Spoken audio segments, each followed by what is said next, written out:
Good afternoon সকল Facebook বন্ধুকে।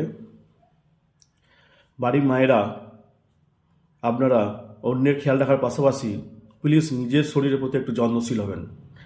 বেশিরভাগ বাড়িতে দেখা যায় বাড়ির মায়েরা স্বামী সন্তানদেরকে খাওয়ানোর পর অবশিষ্ট যতটুকু খাবার থাকে সেই খাবারটুকু খেয়েই তারা দিন কাটিয়ে দেয়।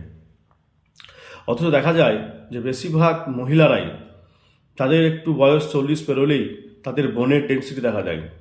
তার একটাই কারণ ক্যালসিয়াম এবং ভিটামিন ডি এর ডেফিসিয়েন্সি হওয়া। এখন দেখা যাচ্ছে বেশিরভাগ অল্প বয়সের মহিলাদেরও গোড়ালিতে, কোমরে, হাঁটুতে প্রচণ্ড ব্যথা শুরু হয়ে থাকে। তার একটাই কারণ তাদের পর্যাপ্ত পরিমাণে খাবারে ক্যালসিয়াম বা প্রোটিন জাতীয় খাবারের ঘাটতি পাওয়া। অর্থাৎ বাড়ির মায়েদের কাছে আমার একটাই রিকোয়েস্ট যে আপনারা স্বামী সন্তানের সেবার পাশাপাশি আপনারা নিজেদের শরীরের প্রতিও যত্নশীল হবেন।